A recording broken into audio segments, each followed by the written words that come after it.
讲到这公益彩券，拢是限定新兴中介者或者是假收入单亲家庭等条件民众来买。不过，这社福团体认为讲，公益彩券发行条例已经要到7年时间无修正，内容呢，这内面针对着有工作能力的人选条件真歹界定，还要爱甲这工作能力改做是行为能力，才会当确保这弱势族群的工作权。 叫一个视障者拿一张纸，没有任何的协助之下，叫他去说这张彩券中了几个号码。有市场人士参加公益彩券经销商的遴选，却拄到无合理的对待。本意是要促进弱势族群就业的公益彩券，限制身心障碍、低收入、单亲家庭等的民众会当参与遴选，争取卖彩券的机会。不过有社福团体发现讲，目前的法规还无够周知。在遴选的过程当中，发生了许多的争议。 我们认为具有工作能力，第一个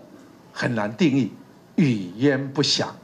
第二，涉及了一种所谓人格的歧视。与其用一个不明确的一个工作能力，不如把它回归到法律上面的用语，也就是说，只要你有行为能力啊，本来其实在法律上面对于行为能力的规定，它就非常的明确。现在是公益彩券发行条例第8条。 经销商遴选的条件是有工作能力，不过社福团体认为工作能力真恶明确定义，建议修正做有行为能力。第17条相关的内容嘛配合修正。部分的身心障碍朋友，他可能本身就是在现实的一个情形下，他是可能是无行为能力。那如果家属他没有去申请这一个做一个监护一个宣告的话，那对于我们的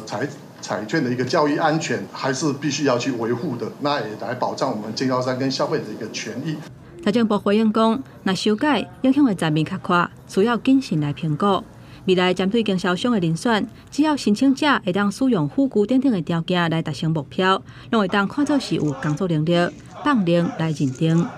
记者综合报道。